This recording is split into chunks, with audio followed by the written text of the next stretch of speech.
Ay, magandang araw ho sa inyo lahat. Ayan, ako po si Dennis, pakilala lang. Ayan, mag-share po ako ng Word of God. Ayan.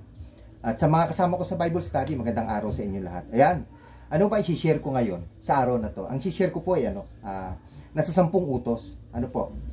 Na yung igalang mo ang yung ama at ina. Ano po? At ito naman po ay ngayon nasa Epeso, no? Na sa 6:2-4, ano po?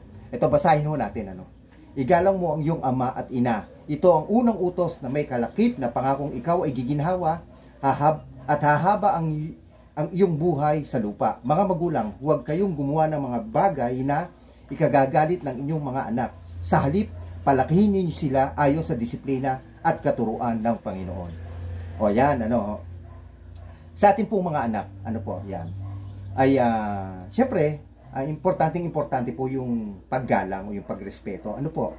Kasi sinasabi nga ho dito sa Epeso, no, sa salita ng Diyos, ano, sa Biblia, na kapag daw po iginalang natin yung ating ama at ina, giginhawa at hahaba ang ating buhay o ang inyong buhay. Di ba ho, napakaganda. Ano po? Ako ho ay buhay ho ako na saksi dito, no, yung mga magalang sa magulang, mabait ho sa magulang, ano, yung malaki respeto sa magulang, ay nakita ko yung mga successful sa buhay, lalo po yung mga may asawa na, ano po, even kahit single, ano po. At kaya nga po ang maganda, no, hangga't buhay yung ating yung magulang ay siyempre igalang natin, respeto ho natin. Hindi naman kumuho ang magulang natin wala nang trabaho minsan, nawawala na yung respeto natin pag hindi na ho tayo nabibigyan ng pera. Ano po, yung tatay at nanay ho natin. Huwag pong gano'n, ano, mga anak. Ano man ang katayuan ho ng ating mga magulang, ay kailangan po ang respeto, galang ay nahandoon, ano. Lalo na ho, yung minsan, yung mga anak nga ho, pagka yung kumikita na ng malaki na parang alam nila, makakatayo na sa sariling pa, medyo, sorry ho, medyo yung iba, medyo umaangat-angat na rin, no, ang minsan ang boses, ang pride, 'di ba? Yung kanyang tingin sa sarili, ano, ay dapat ho nakabatay pa rin ho tayo sa ating mga magulang. Yung payo ho nila ay huwag nating kalilimutan, yung mga bilin ho nila at ang pagsunod ho sa kanila. Ano po? Nga po, igalang po natin at respeto po natin kanilang mga desisyon, ang kanila pong mga yung mga mungkahi. Alam niyo ho, mga magulang naman natin, mga anak, ay lahat naman po yan sa ikabubuti ng mga anak niya. Ano po? Sa mga magulang naman ito naman ang sinasabi sa mga magulang. Mga magulang, huwag kayong gumawa ng bagay na ikagagalit ng inyong mga anak. Sa halip, palakihin nyo sila ayon sa disiplina at katuruan ng Panginoon. Yan naman po sa mga magulang, disiplina, normal ho yun, natural, kahit sa Biblia nakalagay. Basta, yung disiplina ho natin, nakabatay po tayo sa katuruan ng Panginoon. Ano po? Okay, kasi mayroon pong mga pinag-uusapan ho dito, sa hindi raw obligasyon, minsan ng pag-usapan po natin yun, ng mga anak, yung kanilang magulang.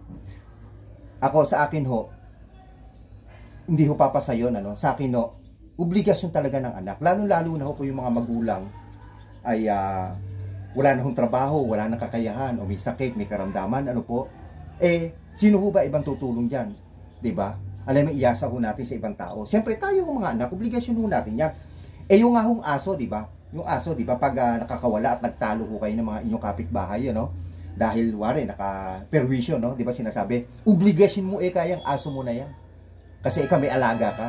O di ba, tayo mga dog owner, admitted tayo sa bagay na yun na obligasyon ko talaga yung aso ko, di ba? Lalo pa ho yung magulang. Galing ho tayo sa kanilang dugo at laman. Mas lalo ho nating obligasyon nyo kung yung aso nga kiniklaim natin o kiniklaim nung iba na opo, obligasyon ko po yung alaga kong aso. Di lalo na po yung magulang po natin yun. Ano po, alam nyo ito, okay, ang magulang yan po yung napaka-babaw ng kaligayahan, kung tayo po yung mga may asawa, okay, married man na ho tayo o married woman na ho tayo, di ba ho tayo nakahiwalay na sa ating mga magulang. Alam mo yung magulang, dalawan nyo na pa once a week. Dala nyo hopya, dala nyo sambalot na tinapay. Tuwan-tuwa na ho yan pansinin nyo. Ako, nanay ko noong araw ganyan. Dadating ako, nakita ko masaya. Siyempre, nakahiga. Higa lang kayo dyan. Higa rin ako, kwentuhan kami. Ayun. O, tapos maya-maya, di magmimerienda, kakain tanghalian, ano? Eh, sinasabi pa nga ng mga magulang, pag umuwi ka, hindi ka nag-PM or nag-text sa kanila, sasabihin pa eh. Hindi ka may pasabi nang ika nakapamalengke. Di ba ganun ho yung mga nanay, ano? At masaya ho sila, no? May nakita nga ho ko, nakikita ko, no? Pag paalis ni anak, wari dinalaw, di ba? Araw na linggo o anumang araw. Pag paalis ni anak, naiyak. May nakita nga ko isang, isang video sa probinsya. Oo, dinalaw nila. Nung sila paalis, yung magulang lang umiiyak. Nakita ko yung nanay tatay. Oo, ganun ho. Kaya ho tayo mga anak, eh, sige, given na ako, yun ang katwiran nyo, hindi obligation. Pero pag ang mga magulang ho natin yung nangangailangan, eh, kailangan ho tayong sumuporta. Ano po? Isinasabi nga po rito, no, sa Epeso, no, 6:2-4, no, igalang mo ang iyong ama at ina. Ito ang unang utos na may kalakip na pangako ikaw ay giginawa at haba ang iyong buhay sa lupa. O pag ginalang po natin, pag minahal po natin, nirespeto po natin ating mga magulang, ay giginawa ho tayo sa buhay. Ako, saksi ho ako niyan talaga. Marami ho akong nakita na yung nanay nila, inaalalayan nila, mahal nila, sa lahat ng bagay, sa pera, sa pag-aalaga, sa pag-aasikaso, lahat ho sila ginawa ho sa buhay. Although hindi ho sila mayaman, pero ano ho sila, less ang problem, maluwag sa buhay. Ano po, ako, buhay po akong saksi, ganyan din po ako. Ako, sa totoo, nanay ko, kahit nung araw nga ho, pag dumadaing, kahit nga ho wala, pinangungutak ko pa. Pag medyo kapos, humingi ako ng tulong pa sa kapatid ko, sa kuya ko, kuya, padala mo ka ako konti nanay, pinadalang ko ilaka ko, kaya ko, baka kulang. Ganun di ba, kung kayo naman yung magkakapatid, pwede nyo naman pag-usapan na, tol, te, di ba, wala si nanay, ikaw muna ngayon. Next time ako. Yung mga ganon, di ba? Para ang magulang natin maging masaya. Lalo ang magulang natin ay may edad na at may mga karamdaman at alam naman natin ang buhay maikli lang, ay hanggat sila nabubuhay, pakitaan natin ang maganda, igalang natin, irespeto po natin. Pag tayo may asawa, dalawin natin paminsan-minsan. Sabi ko nga sa inyo, hopya lang yan. Hopya, isang balot na tinapay, napunta ka doon. Nanay, kumusta? Nakakainom ba kayo ng gamot nyo? Kayo gano'n magpapagod, di ba? Kwentuhan kayo konti, kumain kayo, saluhan nyo. Pagdating ng hapon, ipitan nyo mala konti, kahit mala 1K o 500, di ba? Lalo huntuan-tuwa ho yun.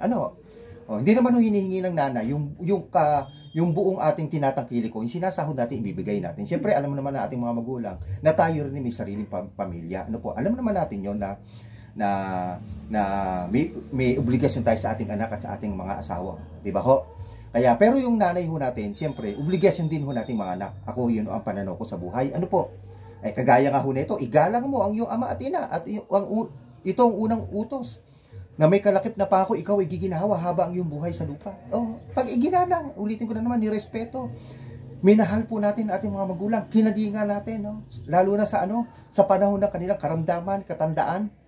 Para kung sila mawala ho sa mundo, sila ho'y masaya, may ngiti ho sa puso nila. Na paglisan nila, naging masaya sila sa kanilang naging journey ho dito sa lupa at sa kanya pong mga anak. Di ba po napakaganda? Yun. Kaya po, yan, ako para ho sa akin talagang obligasyon natin yung ating mga magulang. Obligasyon natin sila tingnan, kalingain, At yun pa sinasabi, hindi rin obligasyon. Hindi ho, sa akin talaga dapat obligasyon ho natin yun. Lalo ko alam natin, yung magulang ho natin, retire na si mama.